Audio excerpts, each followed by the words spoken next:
For auto fans, Lamborghini needs no introduction. Many people have the fantasy of owning the brand's high-end sports car. Lamborghini automobiles have it all, from stunning appearance to quick speeds and driving prowess. Lamborghini, with its headquarters in Sant'Agata Bolognese, is an Italian producer of high-end sport vehicles and SUVs. The Volkswagen Group owns the business through its subsidiary Audi. Despite being the choice of most people, many of us are not aware of the origin and evolution of this automobile.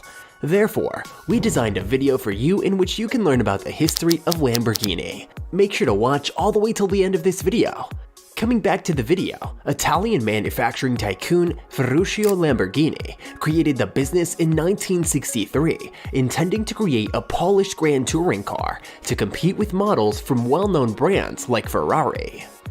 In the middle of the 1960s, the business debuted its initial models, including the 350 GT. The Lamborghini company was in a terrific era when the coupes first gained attention in 1965.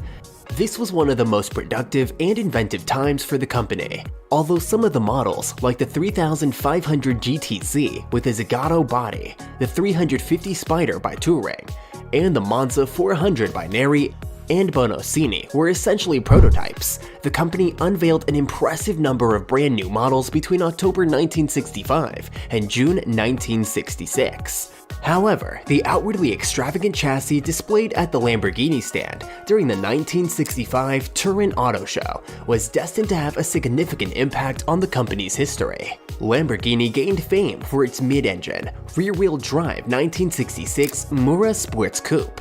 The manufacturer brought a remarkable lineup of vehicles to the 1967 Italian Auto Show. Each model was extremely spectacular, had just the best features, and displayed expert engineering.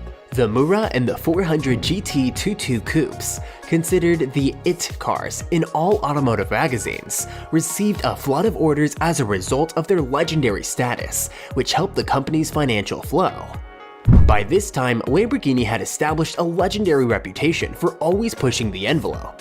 Although the Islero Espada and the Mura were still being produced in fairly small quantities in 1969, efforts were being made to improve a wide range of modifications, particularly for the Mura. The S model was the outcome. The development of the Mura with its opulent interior, motorized windows, and air conditioning was a crucial turning point for the business. The Islero GT quietly exited the stage while the Mura gained center stage. Only 225 examples were ever produced. With over 228 vehicles sold in 1970 alone, the Espada continued to be popular, an astonishing number for a costly and significant vehicle. In its first 10 years, Lamborghini saw fast growth, but with the 1973 global financial crisis and the oil crisis, sales dropped. After retiring in 1974, Ferruccio Lamborghini sold the business to René Lemer and George Henry Rossetti. The business filed for bankruptcy in 1978, and in 1980 Jean-Claude and Patrick Mimran were appointed as receivers. By 1984, the Mimrans had taken the business out of receivership and made significant investments in its growth.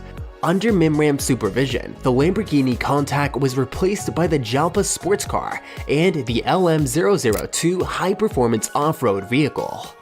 In 1987, the Mimran family sold the Lamborghini to the Chrysler Corporation. In 1994, Chrysler sold Lamborghini to the Indonesia company V-Power Corporation and the Malaysia financial firm Micom Sedeco, after abandoning the Countach and replacing it with the Diablo.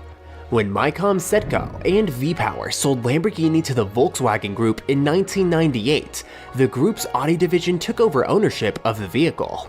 Lamborghini's production improved as new model lines and goods were added to the brand's portfolio and released on the market.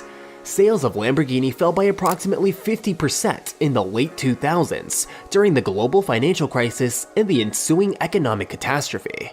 During the middle of the 1980s, Lamborghini created a 1000cc sports motorcycle in small quantities. 24 examples were produced with a Lamborghini alloy frame with adjustable steering head angle, a Kawasaki GPZ 1000 RX engine, and transmission unit. Serrani front forks, and Marvick wheels, according to a report in the UK weekly newspaper Motorcycle News from 1994. The bodywork was entirely made of plastic, with the front fairing blending into the fuel tank and seat cover before ending in the rear tail fairing. The motorcycles were made by the French company Boxer Bikes and were created by Lamborghini stylists. Ferruccio Lamborghini, in contrast to his rival Enzo Ferrari, made the early decision that there would be no factory-sponsored racing of Lamborghinis because he thought it was too expensive and a waste of company resources. This was unique at the time because many sports car manufacturers used their participation in motorsports as a means of showcasing their product's speed, dependability, and technological supremacy. Particularly Enzo Ferrari was notorious for viewing his road car business as primarily a source of finance for his involvement in motorsport. Because of Ferruccio's policy, there were conflicts with his engineers, many of whom had a passion for racing and some of whom who had previously worked at Ferrari, when Wallace, Stanzani, and Dallara started devoting their free time to creating the P400 prototype.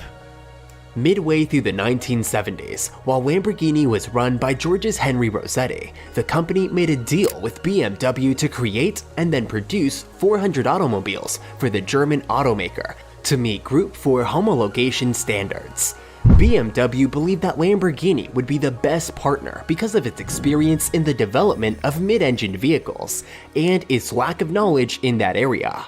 The construction and running gear of the car was being developed behind schedule because of Lamborghini's unstable financial situation. When Lamborghini missed its deadline to deliver functional prototypes, BMW took over the project and completed development without Lamborghini. BMW hired Barr to build the vehicle, which BMW designated the M1 and delivered the first one in October 1978. Commercial and production issues made life in the Lamborghini firm challenging, putting pressure on the company's leaders to seek outside assistance to better utilize their resources. The biggest joint venture took place in 1976 with BMW Motorsport, which was then led by Jochen Nierpasch. They were able to build and manufacture super sports vehicles with the engine situated behind the cockpit thanks to the contract. Due to the strength of the Lamborghini brand and the contact's legendary status, many car lovers expressed a strong desire to acquire the company when it was put up for liquidation. The affluent owners of a sugar empire in Senegal, and, unsurprisingly, avid sports car collectors Jean-Claude and Patrick Mimran, two brothers, were given control of the business by the judge.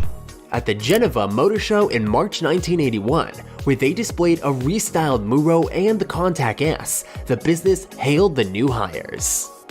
The new Jalpa's introduction was the true sign of Lamborghini's upcoming change in direction.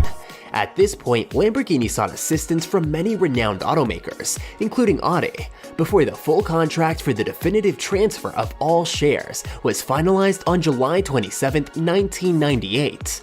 The initial contracts between Audi and Lamborghini was signed on June 12, 1998. The House of the Raging Bull provides a special limited edition series of their supercar, Murcielago, to commemorate its 40th anniversary. The Murcielago 40th Anniversary Edition, with just 50 units built and sold mostly in Europe, the USA, and Japan. It was a high-end vehicle with Verde Artemis paint. The Lamborghini Concept A's first drivable prototype was on display in 2005 at the Pebble Beach Concours d'Elegance and the Monterey Italian Concours. They decided to develop a drivable prototype to stimulate prospective client demand after more success at the Geneva Motor Show. The Lamborghini Mura concept, a well-known automobile brand, was reintroduced by Lamborghini in 2006. In 2015, Lamborghini, a producer of high-end super sports cars, unveiled the Huracan series, which includes the Spider and the RWD. With two new models, the Aventador SV and the Aventador SV Roadster, which both blend elegance and sporting DNA, the Aventador was also in the spotlight in 2015. In 2016, the Centenario and the Huracan Aveo both made their debuts. The Centenario was a true work of art, fusing cutting-edge design with top-notch performance. And with that comes the end of this video. Your feedback through the comment section will be a source of appreciation for us. If you haven't subscribed to the channel yet, why not subscribe to Car History and press the bell icon for upload notifications.